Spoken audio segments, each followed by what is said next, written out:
Project management itself is not the end game. Project management is the process that we use to drive business results. And the PMO is the engine that generates that impact for the organization. We have to speak their language. We have to speak the language of the business. Talk to them in terms that they understand. You're changing the conversation you have about your project and your PMO to be a lot more about value and return on investment. Imagine if you walked into the CFO's office and you started calling the project's investments.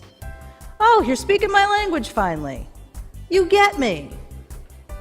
That's how they think of it. And we've started to transform our mindset now to do that. And what we do as a result is create a really high performance culture where everybody is operating like they're on Wall Street.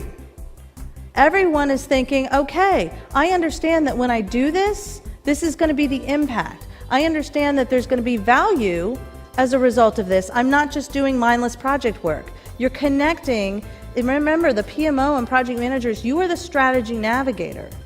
You're the people that help to navigate through all of the challenges and the risks and the problems to get that strategy realized. And that conversation and that behavior and the way you talk about it needs to be how you execute. So we shift our mindset and we show the PMO as an organization that understands investments and understands business. And then that becomes the organization that holds the keys to the entire portfolio for the entire company. Because they're going to continue to invest in it because you get it. How do people digest information? Do you have that business leader that wants the bulleted list versus the one that wants to see pretty pictures? By the way, the higher up you are in the organization, the more you need to rely on pictures to tell your story and a very succinct list of bullets. It is not because they're dumb. It is because they have 15 of these meetings in a single day, and your job is to focus them where you need them so that they have the information they need to make good decisions on your behalf and move on to the next thing you've got to deal with. If you're lucky, you can keep their attention for a meeting. But if you focus that meeting and you've got one single piece of paper that you're putting in front of them and you're saying, we're going to knock this out in 30 minutes or less, you'll get their attention. You'll get their attention, you'll keep their focus, and then they can move on to the next thing. Imagine a world where you could get what you needed from your sponsor or your executives right there in the room and move on and get to the next thing you had to do. And it didn't take you 2 hours of going through 14 pages of material. How much more productive would you be if you did that on all of your projects?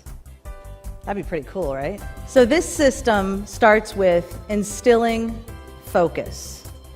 We get so caught up in all of the things that we want to do when we're creating a project, when we're starting a PMO, when we're putting project management discipline into an organization, and we start boiling the ocean. Measure outcomes, not just progress.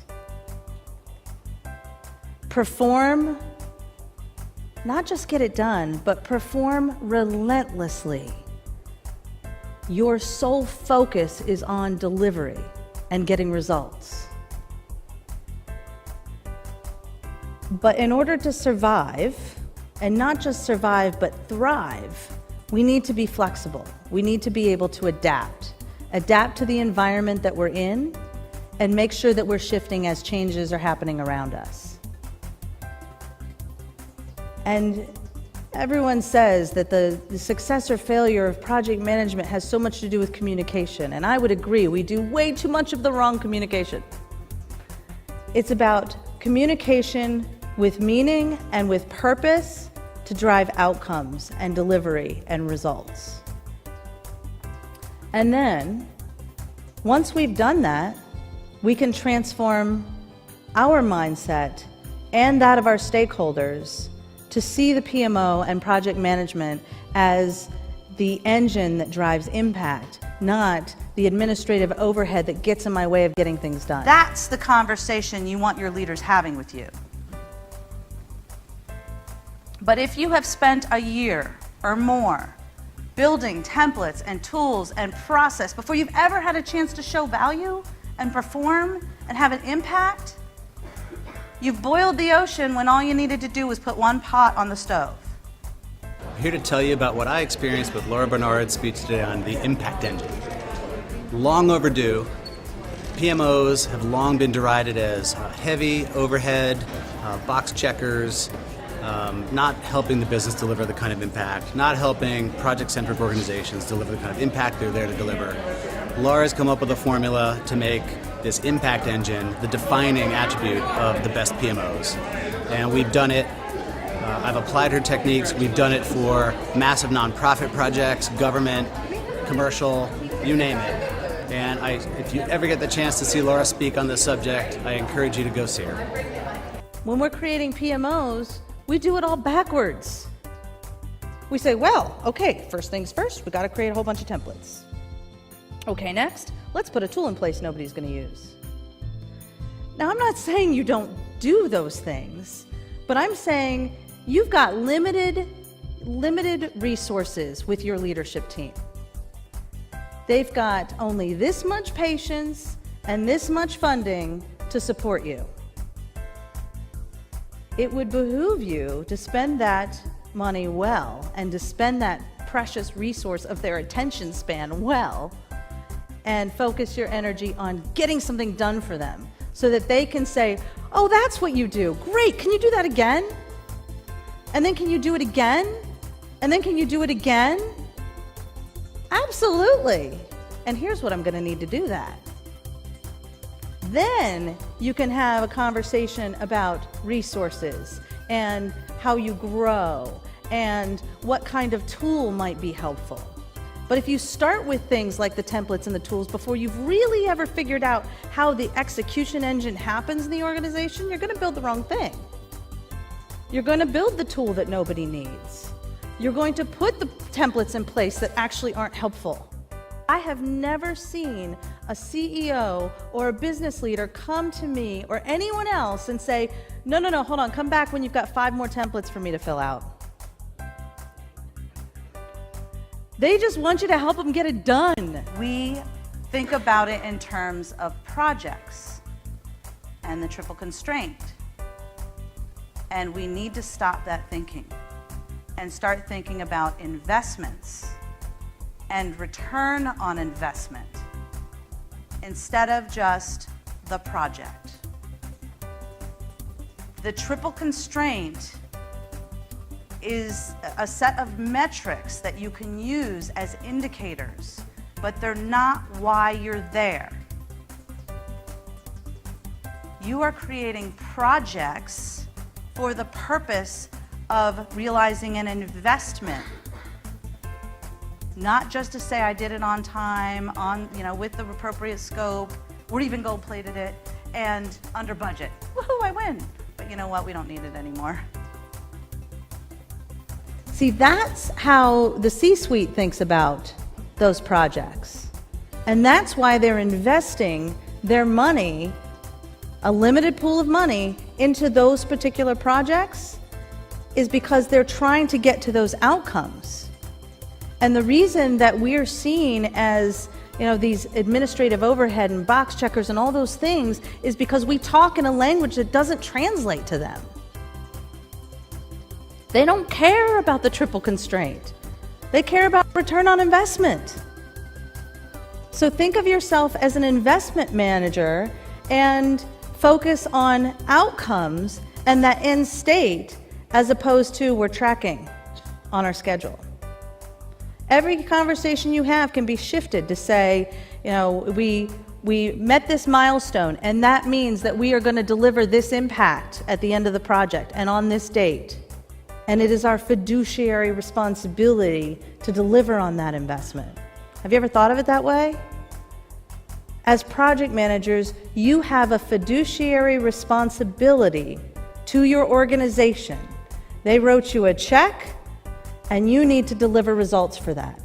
Just like you feel that your investment manager has a fiduciary responsibility to you to make you some money in your 401k.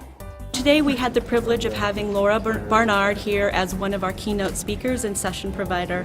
She did an amazing job. What she brought to us is very enlightening. The tools that she's making available to our members will be invaluable, and we really appreciate her contribution to the PMI Professional Development Day in Iowa today. Today at the PMI Central Iowa Development Day, we had the pleasure of seeing Laura, the keynote speaker, in the afternoon, and just really enjoyed her message about PMOs and the organization and building those out, and just the value that they bring to companies. And we're going to take some of that information back and try and implement some of it, and keep talking to her down the road, and hopefully she can assist with some of that. Right. One thing that stuck with me is the statement she made that as PMs we have a fiduciary responsibility to deliver, because we actually are the owners of delivery. That was an impressive comment. Thanks. I had an opportunity at our Professional Development Day today to listen to Laura Barnard, both as a breakout session speaker and a keynote speaker. I really enjoyed both sessions. She did a great job of providing a lot of information that I'm anxious to go back and use at work Monday morning. How many of you people here think that people are resistant to change? Show me your hands. We wouldn't exist as a species if that was actually true. You know what people hate? And you know what they resist? Imagine if somebody grabs your hand and they start pulling you. Instinctually, before you've ever had the opportunity to figure out if where they're taking you is a place you want to go, what do? You pull back. Because you have no idea where they're taking you. However, if somebody comes and stands next to you and gently grabs your hand and says, "Here's where I'd like to go. I'd like to take you on a journey with me. I'd like for you to come with me through some change. And let me tell you what's going to be on the other side when we get there." That's pretty cool, huh? You're a lot more likely to go. If somebody gives you your whiffum and puts it on a silver platter in front of you, it's the carrot, right? They keep dangling that carrot and you're going, I want to go there. But what we do is we often shove change at people and forget to help shift their mindset as to why they might want to come with us and why what they're doing might be in their best interest. So we actually aren't dealing with change resistance. We're dealing with people that don't know how to help people through change. Remember that it's a journey, the conversation that you're having with them, that you're bringing them through a journey of change with you. And doing it in that way can transform their mindset slowly, so slowly they don't even know it's happening. And we all think our sponsor is one of those people that would get it, right? Sometimes they don't. Or they are passionately engaged, but they have no idea what their job is. They really want to help and they're driving you crazy. We have a responsibility to train them to work with us the way we need to work with them. And for those of you that are fortunate enough to have sponsors engaged, sometimes they're just there and they're excited and they want to be a part of it, but they're driving you nuts because they can't actually help you because they don't know how. We haven't told them how to help us. Using tools like that status report to say, here, focus here, I want this, I need this. I need decisions, here's the information, I need you to go do something, I need you to talk to somebody in the technical department to get me my resource I've been asking for 3 weeks. It's our responsibility to train them on what we need from them. Nobody really cares about status. That's old news. That's where you've been. What people want to know is what's going on, where are you stuck, what do you need from me, and when can I go home today? Right? So have very fast and clear conversations with them, aligning everyone towards the same goal, getting home by 5 o'clock. So let's get this meeting done. Or let's figure out how we can deliver on this so we can get this project done on time so you're not late on your other 3 projects you have after this.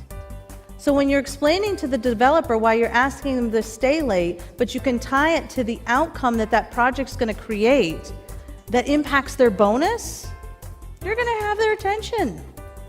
It's all about understanding the WIFM. Everyone know what that is? What's in it for me? For every stakeholder you're engaging with. So it all comes around to understanding how we all fit together, and we are the business. We don't work for the business. We own the business. We're responsible for the business, and we are the ones that can get it done like no other profession can.